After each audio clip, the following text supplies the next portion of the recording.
Certainly.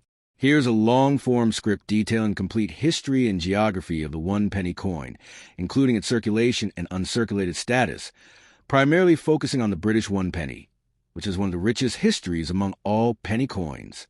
This script can be used for a documentary, podcast, lecture, or informative content. The Journey of the 1 penny, a history of power, people, and pennies. A penny for your thoughts, they say.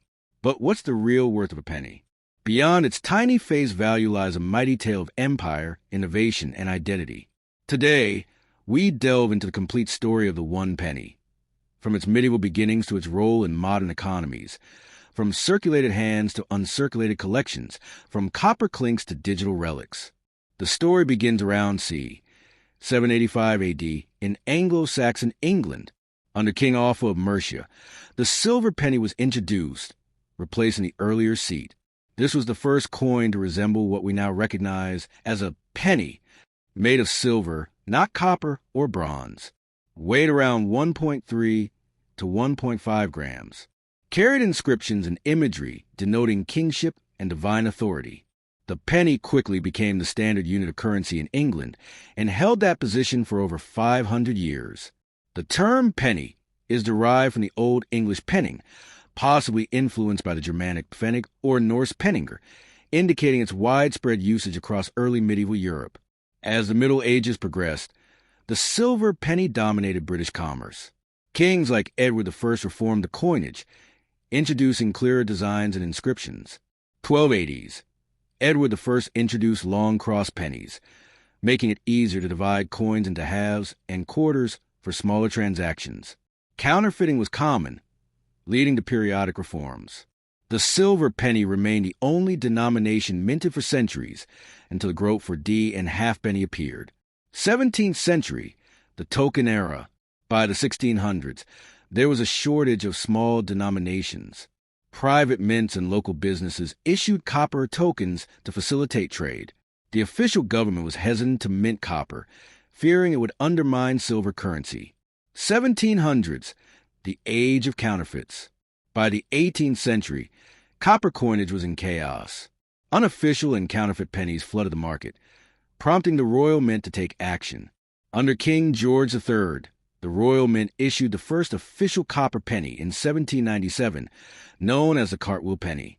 Weighed 1 ounce, 28 grams, of copper, minted at Soho Mint, Birmingham by Matthew Bolton, had high relief and was difficult to counterfeit.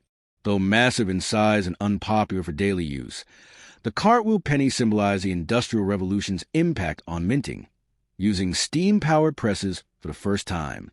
Victorian pennies, 1837 to 1901. The penny was reduced in size and minted in bronze starting in 1860. Featured Queen Victoria's bust in both young head and later old head versions. These coins became ubiquitous, symbolizing the Victorian working class and colonial reach. Pennies continued to the reigns of Edward VII, George V, Edward VIII rare, George VI, and Elizabeth II. Each monarch's portrait featured on the obverse. Britannia remained on the reverse.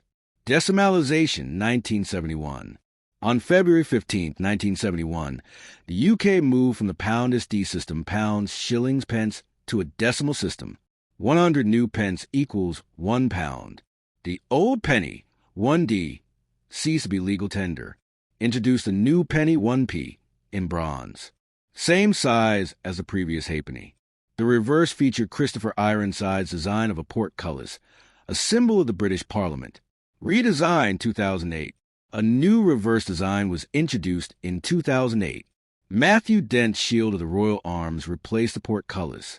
The 1p coin shows the lower left quadrant of the royal shield. Material change, 1992. Composition changed from bronze, 97% copper, to copper-plated steel. Modern 1p coins are magnetic. A quick test to identify post 1992 coins.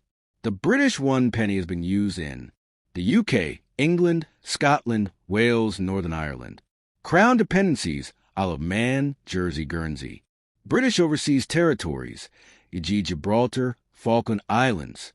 Former colonies often used the penny during the British Empire. U.S. penny, technically a cent, commonly called a penny Introduced in 1793. Canadian penny. Phased out in 2012. Australian penny. Obsolete after decimalization in 1966. Zealand penny. Obsolete since 1967. Circulated pennies. Minted for daily transactions. Show wear and tear from handling. Still accepted as legal tender in the UK. Found in everyday change or bulk coinage. Uncirculated. UNC minted but never released into general circulation. Clean, lustrous finish. Often part of mint sets or souvenir collections. Highest quality with polished dies and blanks. Produced in limited numbers for collectors. Struck multiple times for detail. Uncirculated and proof coins are popular among numismatists, especially rare editions such as 1933 penny, ultra rare, only a few known to exist. 1950 and 1951 pennies. Minted for colonies, not for circulation. 2008 sets. First year shield design. With inflation reducing its value and production costs rising, the penny's future is uncertain. Arguments to scrap the penny. Costs more to produce than its face value. Often discarded or unused. Sweden, Canada, Australia have abolished their lowest denominations. Arguments to keep it. Symbolic tradition. Impact on charities. Many rely on small change donations. In the UK, government reviews have considered its elimination, but as of 2025, the 1p remains in circulation.